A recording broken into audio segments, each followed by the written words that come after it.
Communications Officer Ryan Mitchell had been operating Monitoring Station Delta 9 for 7 months, which was long enough to understand that remote frontier assignment was military terminology for sitting alone in the middle of nowhere, while hoping that the equipment doesn't break and strand you with no way to call for help. The outpost perched on a crystalline ridge overlooking the buffer zone between human and Zelani territories, where subspace relay equipment maintained the communication links that kept a fragile ceasefire from dissolving into renewed warfare. Delta 9 to Command Central, Ryan said into his communication array during his routine evening report. All relay stations showing green status. Communication traffic within normal parameters for refugee movement coordination. Copy that, Delta 9, came the response from command, the duty officer's voice carrying the kind of professional boredom that suggested everyone involved understood that interesting developments in the buffer zone were generally unwanted. Any irregularities in civilian transit patterns. Slight uptick in emergency signals from the southern transit corridors, probably families trying to move ahead of the storm system that's approaching the region. Ryan checked his weather displays, noting atmospheric conditions that would make travel dangerous for most species. Nothing that suggests ceasefire violations, just people trying to reach shelter before conditions become unsurvivable. Understood. Maintain monitoring protocols and provide humanitarian assistance within established guidelines. Ryan settled back into his observation routine, watching displays that showed refugee movement through corridors that existed in the legal gray areas between human and Zelani territorial claims. The buffer zone served as unofficial sanctuary for displaced populations from both species, families whose homes had been destroyed during the conflicts, refugees fleeing corporate labor exploitation, and anyone else who needed safe passage between worlds where they could rebuild their lives without interference from the entities that profited from maintaining artificial scarcity and controlled population movements. The monitoring station itself was a masterpiece of practical engineering designed to function in complete isolation for months at a time. Solar collectors and atmospheric processors provided power and life support, while sophisticated communication arrays could relay messages across hundreds of light years despite interference from Kepler-186f's unusual electromagnetic properties. Just me, the equipment, and whatever refugees need emergency assistance during their transit through the most politically sensitive region in local space, Ryan muttered, checking readouts that showed the approaching storm system with concern. Simple assignment with absolutely no potential for diplomatic complications. The storm arrived with the kind of sudden intensity that made him grateful for the monitoring station's reinforced construction. Hurricane-force winds and electromagnetic interference turned the peaceful buffer zone into a survival situation, while his communication arrays struggled to maintain contact with Command Central through atmospheric chaos that made normal operations impossible. Delta 9 to any station, Ryan broadcast on emergency frequencies. I'm showing severe weather conditions throughout the southern transit corridors. Any refugees in the area should seek immediate shelter until the storm passes. The response came not through his communication equipment, but through proximity sensors that detected movement near the station, despite weather conditions that should have made travel impossible. Someone was approaching his outpost through an atmospheric storm that could kill unprotected beings within minutes. Ryan activated his external scanners, noting life signs that suggested someone was not just surviving the storm, but moving with purpose toward his position. The readings indicated a single individual, apparently unprotected by the kind of environmental suits that would be necessary for human survival in such conditions. Either someone's using technology I've never encountered, or I'm about to meet someone whose biology is considerably more resilient than human standard, Ryan said, grabbing his emergency medical kit and moving toward the station's main entrance. The proximity alerts indicated that Whoever was approaching had reached his station's immediate perimeter, though his scanners couldn't penetrate the electromagnetic interference enough to provide detailed information about their condition or equipment. Ryan activated the station's external communication system. "This is Communications Officer Mitchell at Monitoring Station Delta 9. If you need emergency assistance, please respond." No answer came through his equipment, but the proximity sensors indicated that someone was now standing directly outside his main entrance. Ryan checked his weapon systems, standard issue for frontier assignments, then decided that anyone who could survive the current storm conditions probably wasn't planning to cause trouble for someone offering shelter. He opened the door. Standing on his threshold was a young woman whose appearance was mostly human, except for the pointed ears and subtle luminescence that marked her as Zelani. She was soaked through by the storm but appeared otherwise unharmed, suggesting either remarkable luck or technology that allowed her species to survive conditions that would be lethal to humans. "Can I sleep next to you tonight, human?" she asked in careful standard Galactic, her voice carrying formal undertones that suggested she was making more than a casual request for shelter. Ryan felt his understanding of the situation shift from emergency rescue to cultural protocol I don't recognize, with the kind of rapid adjustment that frontier assignments had taught him to expect. "Of course," he replied immediately, stepping aside to allow her entry. "Come in, get warm, and we'll figure out proper shelter arrangements. I'm Ryan Mitchell." "I am Kira Velthani," she said, entering with obvious relief. "And I invoke the night vigil for protection until dawn." "Night vigil," Ryan repeated, activating his station's environmental systems to provide warmth and dry air. "I'm not familiar with that protocol, but you're welcome to whatever shelter and assistance I can provide." Kira's expression suggested surprise mixed with gratitude, as if his acceptance carried more significance than he understood. "You accept the night vigil freely, knowing that it creates obligations between us." "I accept the responsibility of providing emergency assistance to anyone who needs it," Ryan replied, preparing emergency bedding in the station's quarters area. "The specifics of cultural protocol can be sorted out once you're safe and warm." As Kira settled into the quarters he'd prepared, Ryan reflected that frontier communication duty had just become considerably more complex than routine monitoring and equipment maintenance. But looking at her obvious exhaustion and relief at finding shelter, he was reminded that some responsibilities transcended military protocols and diplomatic complications. He had no way of knowing that accepting Kira's night vigil request had just activated ancient Zelani bonding protocols that would either save thousands of refugee lives or make him the most wanted human in the buffer zone, depending on how quickly he learned to navigate legal obligations that transcended species boundaries and individual choice. Sometimes the most significant decisions are made in complete ignorance of their implications, and Ryan Mitchell had just unknowingly agreed to become part of something much older and more complex than emergency humanitarian assistance. Ryan awoke to the sound of atmospheric processors cycling through their morning startup sequence, which meant the storm had passed and normal operations could resume. What didn't seem normal was the enhanced clarity of awareness he was experiencing: sharper hearing, improved visual acuity, and an intuitive understanding of his communication equipment that suggested his technical capabilities had somehow improved overnight. "Must be adrenaline after effects from the emergency situation," Ryan said quietly, checking his chronometer and noting that Kira was still sleeping peacefully on the emergency bedding he'd prepared for her. But when he activated his communication arrays for the morning status check, the displays showed access codes and network authorities he definitely hadn't possessed the previous day.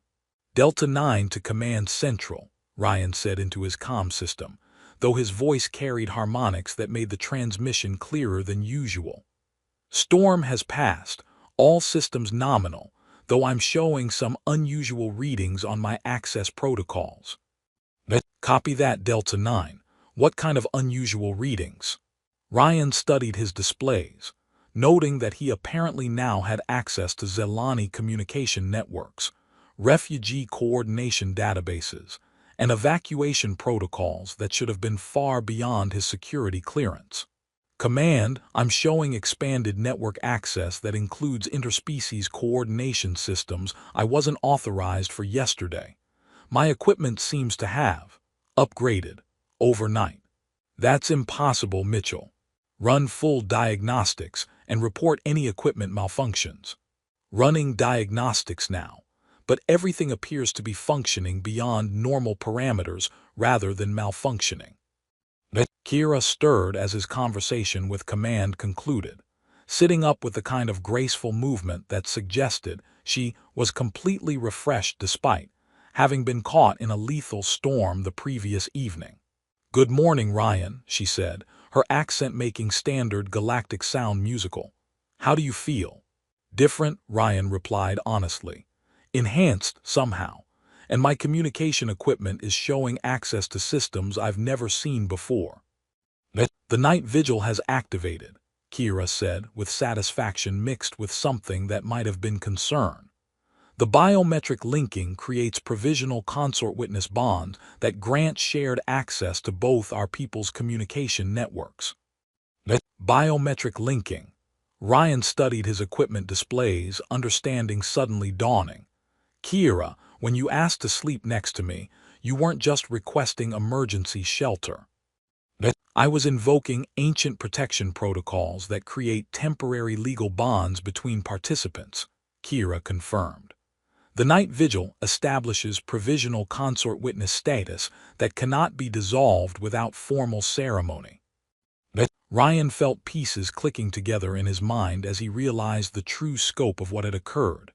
"So by accepting your request for shelter, I've accidentally become what exactly?" "My provisional consort witness, with shared authority over refugee evacuation networks and emergency coordination protocols." Kira activated her own communication equipment, which interfaced seamlessly with his station's systems. "Ryan, I need to tell you something about why I was in the storm last night." "I'm listening." "I'm not just a random refugee. I'm Kira Velthani, daughter of Elder Thankar, conducting reconnaissance to gather evidence of corporate conspiracy that has been preventing refugee assistance." Ryan stared at her, processing information that made routine communication duties seem like a peaceful vacation. Corporate conspiracy.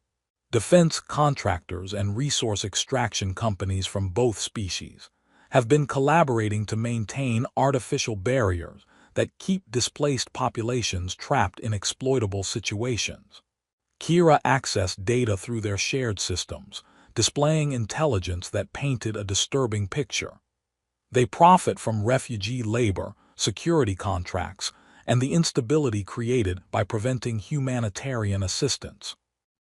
And the night vigil bond gives us authority to address this how. Combined human Zelani access allows us to activate evacuation networks that have been blocked by artificial legal barriers. Your communication station can coordinate refugee assistance that neither species could provide alone. Ryan studied the intelligence displays, recognizing patterns from his communication monitoring that he'd attributed to normal refugee movement rather than systematic manipulation.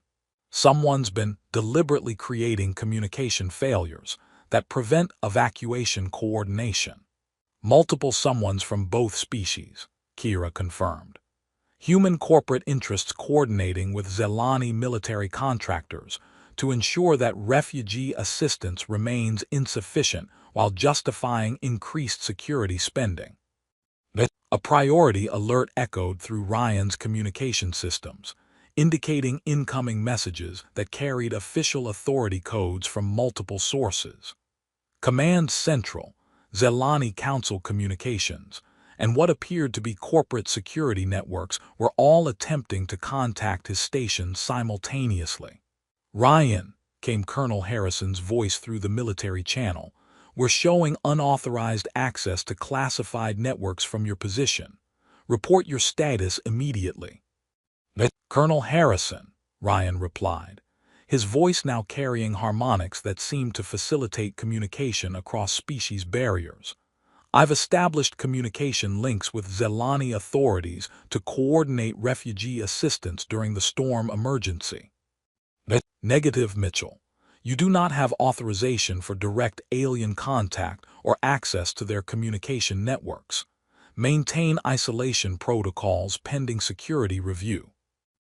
Colonel, Kira interjected, her voice carrying through his communication systems. This is Kira Velthani, invoking night vigil protection protocols. Ryan has accepted provisional consort witness status under ancient law. Ancient law, Ryan said, understanding the implications. That supersedes current military protocols. The communication channels erupted with multiple voices, as human and Zelani authorities attempted to understand the situation that had developed overnight. Through their shared network access, Ryan could see intelligence reports flooding in from both civilizations as news of the provisional consort witness bond triggered response protocols that neither government had anticipated needing to use. Ryan, Kira said urgently, the night vigil bond has revealed more than just corporate conspiracy. Our combined access shows evacuation routes that could transport thousands of refugees to safety, but activating them will make us targets for every entity that profits from keeping displaced populations trapped. And if we don't activate them, then families continue to suffer in exploitable situations, while the entities manipulating both our governments profit from humanitarian crises they help create. Ryan looked at the communication displays, showing refugee movement through corridors where corporate security forces were systematically preventing assistance, understanding that his choice would determine whether the evidence they'd uncovered would be used to help people or suppressed by forces that viewed displaced populations as profitable resources rather than beings deserving protection. Kira, he said quietly, when you asked to sleep next to me last night, did you know this would happen? I hoped it might, she admitted. The night vigil exists specifically to allow someone from another species to help activate systems that serve refugee protection rather than corporate profit. And you chose me because communications officers have access to networks that span both our territories, and because your response to refugee emergency signals suggested someone who would honor humanitarian obligations rather than exploit them. Ryan activated his expanded communication arrays, feeling the weight of responsibility that came with authority over systems designed to serve displaced populations rather than the entities that profited from their displacement. Kira, he said, decision crystallizing in his mind, I think it's time to find out whether this night vigil bond can actually help people, or just create diplomatic incidents that make their situations worse. Are you prepared to formalize the consort witness status, knowing that it will make you a permanent target for forces that view refugee assistance as a threat to profitable instability? I'm prepared to use whatever authority we have to help people who need help, regardless of what it costs the people who profit from preventing that help. As they began coordinating the activation of evacuation networks while monitoring stations throughout both territories detected their enhanced communication capabilities, Ryan reflected that his assignment had taught him to observe and report on events, but the night vigil was teaching him to participate in creating events that made observation unnecessary. He was beginning to suspect that accepting Kira's request for shelter had been either the most important humanitarian decision of his career, or the most complex diplomatic accident in the history of interspecies relations. The emergency session of the Joint Border Command convened via quantum-encrypted communication links, with representatives from both civilizations attempting to understand how a communications officer at an isolated monitoring station had gained access to some of the most classified networks in Zelani space, while apparently binding himself to an alien noble through cultural protocols that superseded military authority. "Officer Mitchell," began General Morrison, whose presence indicated that Ryan's situation had attracted attention from Earth's highest military commands. "You've created a security situation that threatens carefully maintained operational security throughout the buffer zone." "General Morrison," Ryan replied, his voice now carrying harmonics that allowed both species to understand him without translation delays. "I've accepted responsibility for refugee assistance during a humanitarian emergency. The enhanced communication capabilities are a consequence of providing shelter to someone who needed help. Enhanced capabilities that include access to Zelani military evacuation networks and refugee coordination databases," Elder Thankar added, his image materializing through the Zelani communication link. "Capabilities that no human should possess without formal authorization." "Elder Thankar," Kira interjected from beside Ryan in the monitoring station, "the night vigil was invoked according to ancient law. Ryan has accepted provisional consort witness status that grants him legitimate access to systems designed for humanitarian assistance." Dr. Sarah Chen's voice came through the scientific advisory channel, carrying the tone of someone trying to understand unprecedented biological phenomena. "Officer Mitchell, our scans indicate that you've undergone genetic modifications that shouldn't be possible through normal human-alien contact. How do you explain the changes to your physiology?" "Dr. Chen, I can't explain the mechanism any better than you can," Ryan replied, noting that his enhanced awareness now included direct interface with both human and Zelani communication networks. "What I can tell you is that the modifications allow me to coordinate refugee assistance across species barriers that were previously insurmountable." "And the intelligence you claim to have discovered regarding corporate manipulation?" General Morrison asked. Ryan activated displays that showed the evidence gathered through their shared network access, communication logs, financial records, and operational plans that revealed systematic coordination between entities that should have been opposing each other. "Defense contractors from both civilizations have been collaborating to maintain artificial barriers that prevent refugee assistance," Ryan said, highlighting patterns of coordination that spanned years of manipulation. "They profit from security contracts, resource extraction, and the instability created by keeping displaced populations trapped in exploitable situations." "You're suggesting that our own defense contractors have been working with alien interests to maintain profitable conflicts?" General Morrison asked. "We're proving it," Kira replied, accessing additional intelligence through their bonded systems. "Financial transfers, coordinated operations, and systematic manipulation of both our governments to prevent the kind of cooperation that would make refugee exploitation impossible." Elder Thankar studied the evidence with growing concern. "These intelligence reports indicate coordination at levels that compromise both our species' security. If accurate, they represent the most serious breach of trust in our recorded history."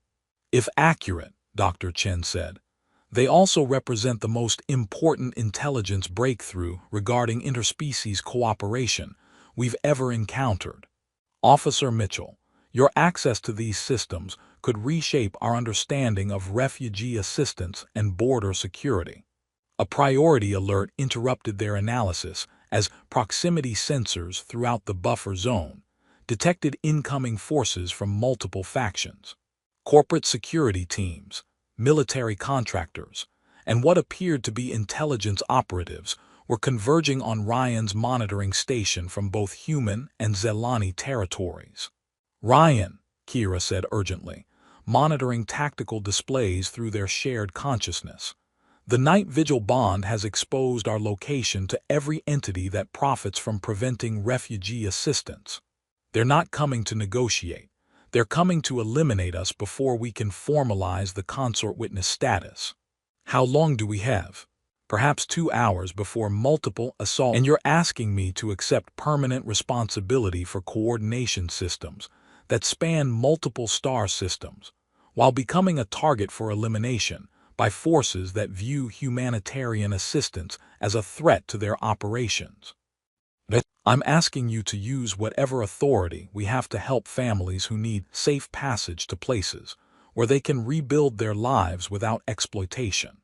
Through his enhanced awareness, Ryan could sense the tactical situation developing around the monitoring station, while simultaneously processing intelligence about refugee movements throughout the buffer zone. Families were traveling through dangerous corridors, seeking safety while avoiding corporate security forces that treated unauthorized population movement as criminal activity rather than humanitarian necessity. "General Morrison," Ryan said, making his decision, "I'm going to complete the night vigil ceremony and formalize the consort witness bond. The authority it grants may be the only way to activate evacuation networks that serve people rather than profit margins." Officer Mitchell, formalizing alien political bonds could constitute treason under military law.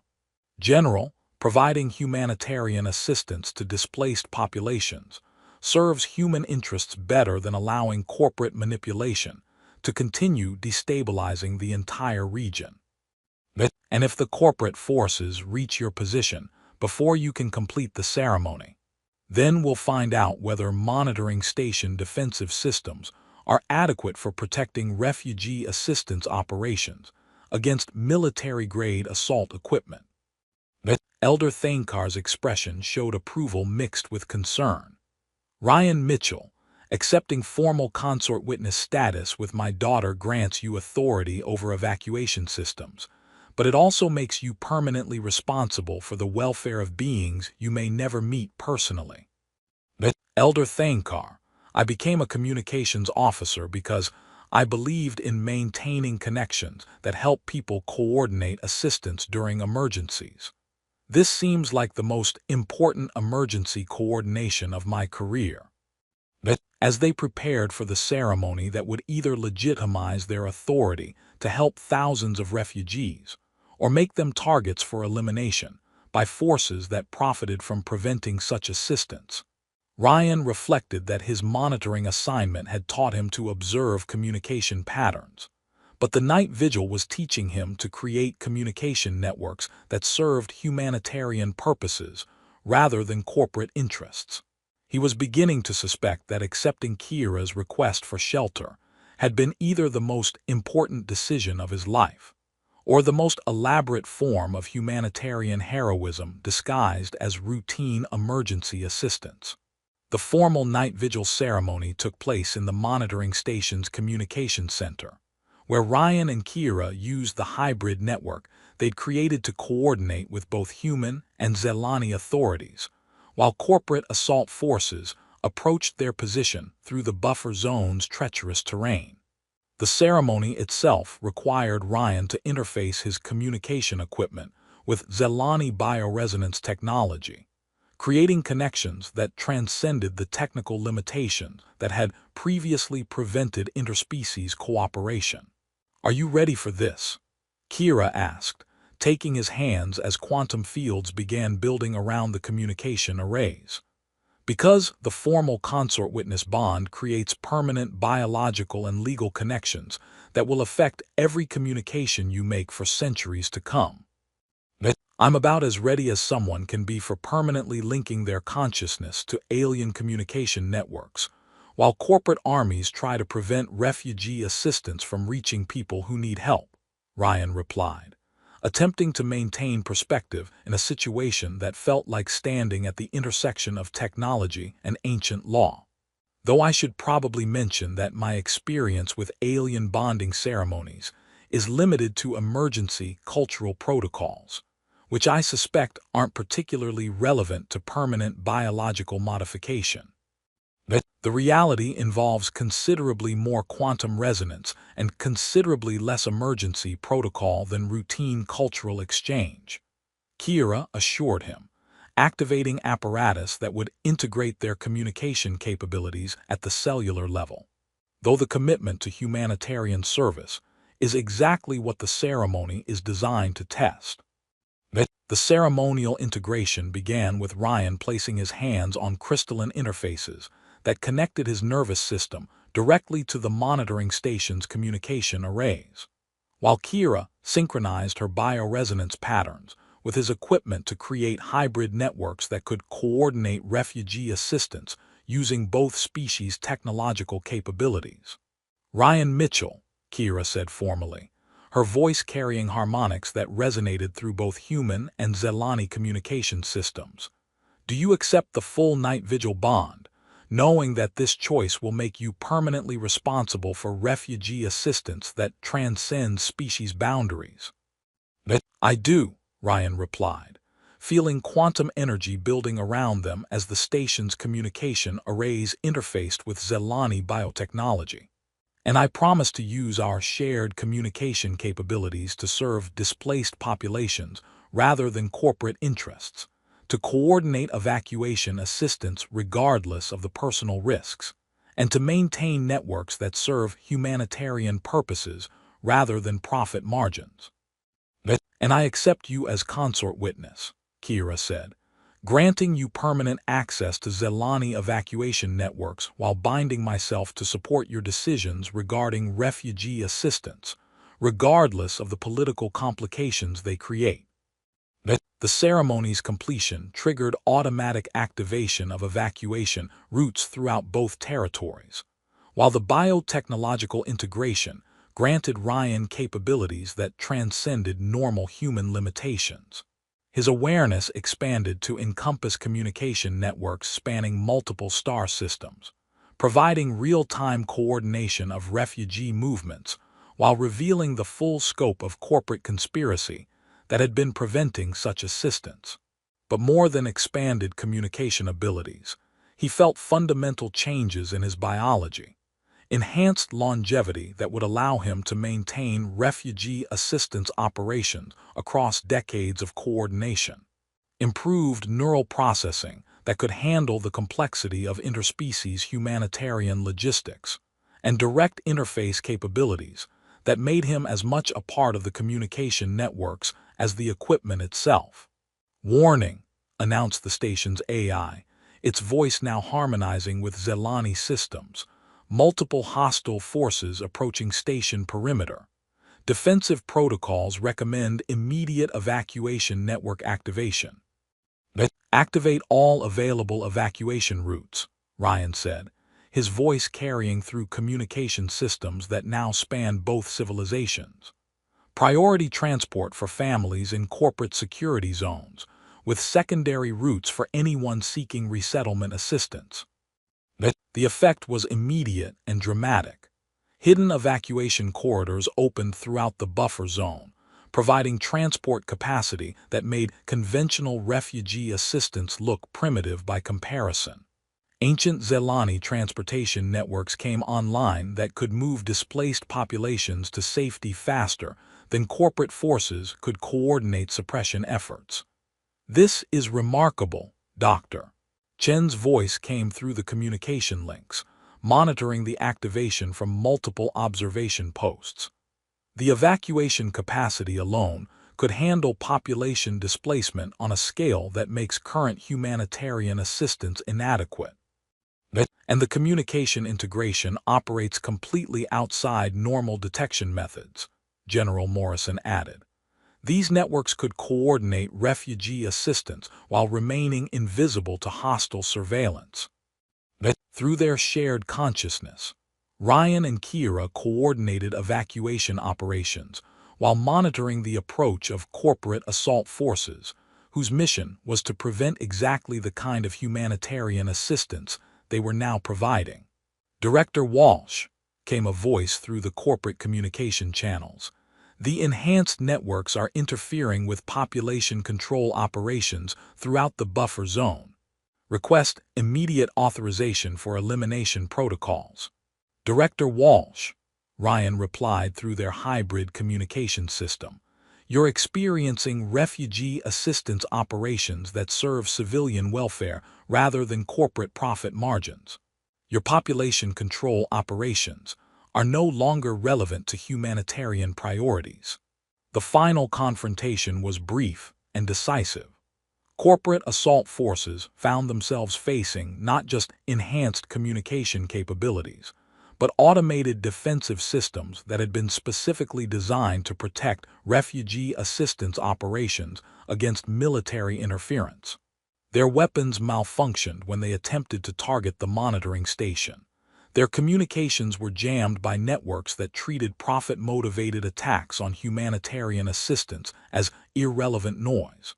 And their assault equipment was systematically disabled by technologies that prioritize civilian protection over corporate security concerns. "This is impossible," Director Walsh's voice crackled through damaged communication equipment as her forces retreated in disorder.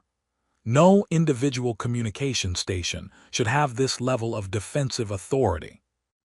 "Director Walsh," Ryan replied, his voice now carrying harmonics that resonated through evacuation networks spanning multiple star systems.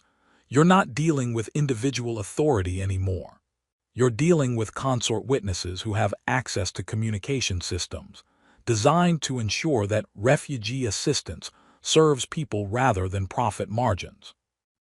The conspiracy's exposure triggered investigations throughout both civilizations, revealing coordination between corporate and military entities that had been systematically preventing humanitarian assistance while maintaining exploitable refugee populations. The evacuation networks, once activated, operated autonomously to transport displaced families to safety while broadcasting evidence that made suppression impossible. 6 months later, Consort Witness Communications Officer Ryan Mitchell-Velthani stood in the Joint Coordination Center that had been established to manage the permanent integration of human and Zelani refugee assistance networks. The hyphenated name had been Kira's suggestion, representing the new form of existence they'd created together, neither purely human nor traditionally Zelani, but something designed specifically to serve communication systems that transcended political boundaries. The night vigil bond had evolved beyond its original purpose, becoming less about temporary protection and more about permanent responsibility for ensuring that communication networks served refugee assistance rather than corporate surveillance. Ryan's technical expertise had expanded to include direct interface with biotechnological systems that operated according to principles human science was still learning to understand, while his enhanced capabilities allowed him to coordinate assistance operations that ordinary human physiology couldn't sustain. "Any regrets?"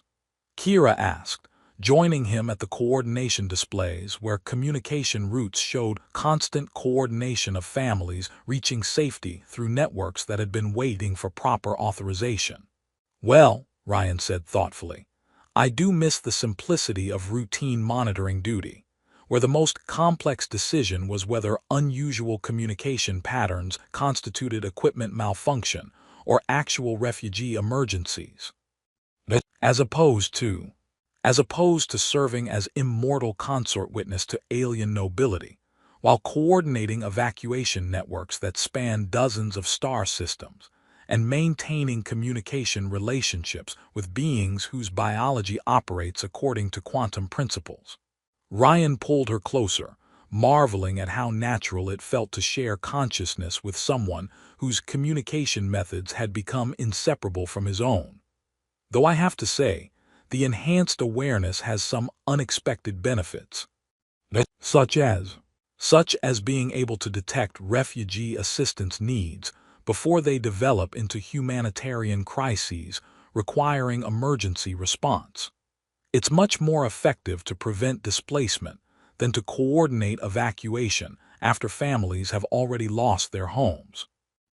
And the extended lifespan, remarkably useful for developing the kind of long-term communication relationships that make interspecies cooperation sustainable across decades rather than just individual emergencies." Ryan grinned, feeling the familiar satisfaction that came with using enhanced communication skills for purposes that actually mattered. "Plus, it gives us time to really perfect these coordination protocols." Though it does mean centuries of shared responsibility for maintaining communication networks that serve beings we may never meet personally. Minor detail. We've got quantum communication systems, biotechnological integration, and joint authority over refugee assistance networks that can coordinate evacuation for entire populations. How hard can galactic humanitarian communication be? Kira's laugh carried harmonics that resonated through the coordination center's hybrid systems, creating ripple effects that enhanced the efficiency of operations throughout the network. Ryan, your optimism remains one of your most endearing human characteristics. My optimism and my apparently unique willingness to accept night vigil requests from alien women seeking shelter during atmospheric storms. That was the most fortunate emergency response in recorded history. As they stood together monitoring communication operations that coordinated refugee assistance across multiple star systems, Ryan reflected on the strange turns his monitoring career had taken. He'd started as a communications officer, trained to observe and report on events. But the night vigil had taught him to participate in creating the kind of events that made military observation unnecessary. The conspiracy they'd exposed had been completely dismantled, its architects facing justice, while the artificial barriers they'd maintained gave way to genuine cooperation. Communication networks now operated as permanent infrastructure, using combined human and Zelani technologies to provide assistance that neither species could have managed alone. "There's something I should tell you," Kira said, her mental voice carrying harmonics of excitement mixed with anticipation. "More cosmic responsibilities I haven't discovered yet. More opportunities. The communication networks we've activated don't just serve this sector. They connect to similar systems maintained by other species throughout the galaxy. We're part of a much larger network of beings who have chosen to dedicate their extended lifespans to coordinating refugee assistance rather than exploiting displacement." Ryan considered this revelation. So not only did we accidentally become the most important humanitarian partnership in local space, we're also part of a galactic network of refugee assistance coordination. Essentially, yes. The night vigil bond can interface with similar protection protocols maintained by dozens of species, whose cultures include permanent commitments to civilian assistance. "No pressure at all," Ryan said with a grin. "Just the responsibility for coordinating refugee assistance across multiple galaxies, while maintaining communication relationships with beings whose idea of routine emergency response involves manipulating planetary weather systems to create safe zones for displaced populations." "We could start with the Andromedan emergency communication protocols," Kira suggested helpfully. "They've been requesting assistance with evacuation coordination for 17 worlds experiencing solar instability." Solar instability evacuation communication. Galactic refugee networks. Centuries-long partnerships with alien nobility whose idea of routine communication involves quantum consciousness integration. Ryan nodded slowly. "You know, 6 months ago I would have asked whether you were serious. Now I'm just wondering whether we need to pack special equipment for interfacing with beings whose biology involves controlled stellar radiation manipulation." "The Andromedians are quite practical, actually, and they have excellent communication protocols. I think you'll appreciate their approach to large-scale population coordination." "Will there be more chances for me to accidentally reshape galactic politics through routine responses to emergency shelter requests?"